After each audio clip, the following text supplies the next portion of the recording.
હા તો રામ રામ ભાઈ. એક ભાઈની કમેન્ટ આવી હતી કે ભાઈ તમે આપણો તુર્કીમાં કામ કરો છો અત્યારે, તો તુર્કી આપણો દુશ્મન દેશ છે, એને સપોર્ટ કરો તો પાકિસ્તાનને એમ.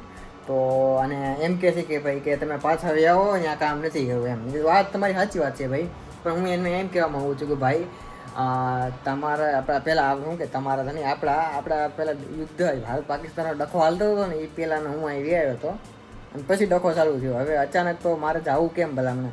પહેલાં શરૂઆતમાં તો સ્ટાર્ટિંગમાં હું આવ્યો ત્યારે મને બધા કહેતા હતા કે હિન્દુસ્તાન, આપણે ઇન્ડિયાને આવડા ઇન્ડિયા નથી કહેતા, હિન્દુસ્તાન કહે છે. તો પછી એ લોકો સ્ટાર્ટિંગમાં તો મને 2-3 જણાએ મને કીધું, જો કે આ લોકોને ઇંગ્લિશ નથી આવડતું બરાબર, હિન્દી તો આવડતું જ નથી, ગુજરાતી તો બિલકુલ નથી આવડતું. એટલે આ લોકોને ઇંગ્લિશ નથી આવડતું, તો આ લોકોને ખબર કેમ પડે કે ભાઈ અહીંના લોકોને મેં પૂછ્યું, મેં કીધું તમે એલા પાકિસ્તાનને સપોર્ટ કરો છો કેમ? એટલે એ લોકો નથી ખબર કે ભાઈ આ પાકિસ્તાનને સપોર્ટ કરે છે, પણ એની ગવર્મેન્ટ, એની પોલિટિશિયન કે ને આપણે આ બધું પોલિટિક્સ ઉપર જ હાલતું હોય. ભલે હમણાં એકબીજાના ડખા હાલતા હોય.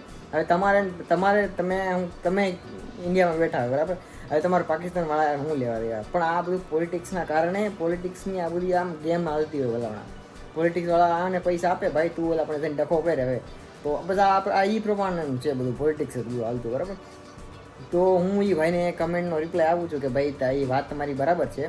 હવે તમે પાકિસ્તાનનો કહો છો ને બરાબર, હું તમને તમારું કહું બરાબર.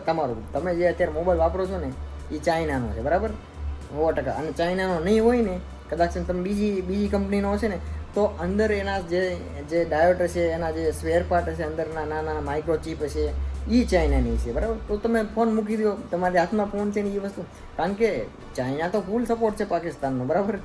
તો એ વાત તો ભાઈ આ છે ભાઈ, તમે આ વસ્તુ ચાઇનાની બધી બંધ કરી દો, લ્યો બધું તમારું બંધ થઈ જાય ભાઈ. આ બધું હા સાચી વાત છે. તો એ તો ભાઈ પછી આ બીજું વાત એ કે ભાઈ અમેરિકાએ તે ભાઈ પાકિસ્તાનનો ફૂલ સપોર્ટ કરે છે બરાબર. તમને ન ખબર હોય તો હું કહી દઉં બરાબર.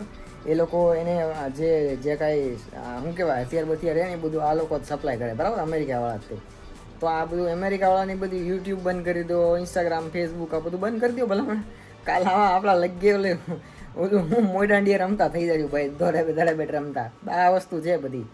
તો એટલે આમાં મને ખબર નથી પડતી. ભલા હમણાં હું કામ કરું છું બરાબર તુર્કીમાં, એટલે મને તો અહીંયા લોકો પગાર આપે એટલે હું કામ કરું. બાકી મફતમાં હું અહીંયાના કોઈ અહીં રહું નહીં. ભલા એક દી નું આવું અહીંયા, હું અહીંથી તરત ભાગી જાઉં. મફતમાં પૈસા આપે ભાઈ, પૈસા એટલે પગાર આપે, મસ્ત મોટો પગાર આપે ભાઈ, એટલે હું કામ કરું. બાકી પગાર હું લઈને અહીંયા કાંઈ 1 રૂપિયો હું અહીંયા આપતો નથી. હું નથી અહીંયા 1 રૂપિયાનો ટેક્સ ભરતો.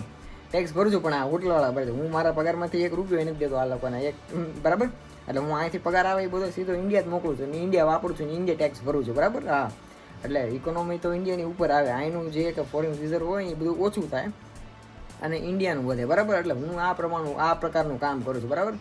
લડાઈ છે ને 2 રીતે લડી જાય, એક આર્થિક રીતે અને એક ફિઝિકલ, આવી રીતે વાર તરીકે. એટલે તમે સમજી શકો હું શું કહેવા માગું છું. મારી પાસે શબ્દ નથી અત્યારે, મારી મેગી બને છે ત્યારે એટલે પણ જો તો ભાઈ આ રીતનું છે ભાઈ. હું તમારી વાત સાચી છે, હું તમારી વાતનું હું એગ્રી કરું છું. અને તમે પ્લીઝ માથે ન ઓઢી લેતા. અને હું અહીંયા લડાઈ થઈ ને આપણા ઇન્ડિયા પાકિસ્તાનની, એ પહેલાંનો હું આવી આવ્યો છું બરાબર. તમને ન ખબર હોય તો હું કહી દઉં. હવે અહીંથી અહીંયા આવી ગયા, હવે જવું ક્યાં? સ્ટાર્ટિંગમાં તો મને એવું લાગ્યું ભાઈ આપણે આ બધા મને ન વાળિયામ લઈ લે, ગોળિયામ લઈ લે એમ.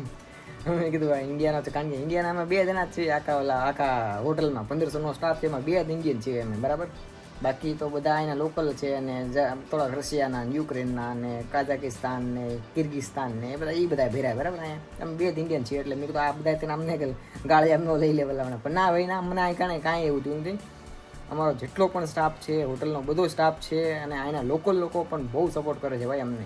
એટલે આમ બહુ સારી રીતે રાખે છે, બહુ સારી રીતે વાત કરે છે. કોઈ આમ નીચું જોવા એવું નથી કર્યું આ લોકોએ. સમજ્યા? અમને ઇન્ડિયનનો છું તો બહુ મસ્ત રિસ્પેક્ટ આપે. એમાં ના નહીં ભાઈ, દિલથી કહું છું. આમાં કોઈ હું આનું ખાઈને હું અહીંનું ખોદું એવું નથી ભાઈ. એટલે હું સારું હોય તો સારું કહું, ખરાબ હોય તો ખરાબ કર, ચોખ્ખી રીતે. હવે તમને જેવું લાગે એમ બરાબર. બાકી આપણું તો જે કેવું છે એવું કહેવાની વસ્તુ છે બરાબર.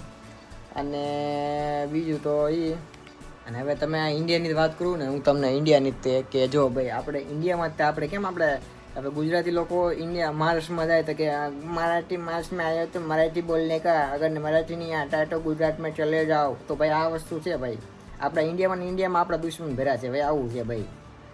તો ભાઈ આપણે ઇન્ડિયામાં આવું થાય છે બરાબર. તો પણ હું અહીંયા આવ્યો, મને કોઈ એમ નથી કીધું કે ભાઈ તમે તુર્કીશમાં વાત કરો, અહીંની લોકલ લેંગ્વેજ છે તુર્કીશ, એમાં એ ભાષામાં વાત કરો તો જ તમારે અહીં રહેવાનું, અહીંથી વ્યા જજો કાલે તમારા બોરિયા બિસ્તરા બાંધીને. એવું અમને કોઈ અહીં નથી કીધું, બરાબર. તો હવે વિચારવા જેવું આપણે મતલબ કે ત્યાં સારું કે અહીંયા સારું કે હું હજી કાંઈ કહું ડિસાઇડ નથી કરી શકતો ક્યાં સારું. આપણે ઇન્ડિયામાં ભાઈ આવા ડખા હાલે છે, બરાબર. તો ગુજરાત ને મહારાષ્ટ્રમાં એમ મરાઠીમાં આવડતું હોય, અહીં નહીં રહેવાનું, ગુજરાતી ન આવડતું હોય. એટલે ગુજરાતમાં તો એવું નથી ભાઈ, આપણે ગુજરાતીમાં તો બધી ભાષાઓને મોસ્ટ વેલકમ. સારું ટેલેન્ટ ગુજરાતમાં બોલાવીને ગુજરાતનો પ્રોગ્રેસ થાય એવું જ આપણી ઈચ્છા છે ભાઈ. તો ચાલો મળીને નેક્સ્ટ વિડીયોમાં. અને તમારું શું કહેવું નહીં પ્લીઝ કમેન્ટમાં કરજો, હું બધાની કમેન્ટ વાંચીને બધાને રિપ્લાય આપીશ. ચાલો થેન્ક યુ વેરી મચ, મળીને નેક્સ્ટ વિડીયોમાં. જય માતાજી બધાને.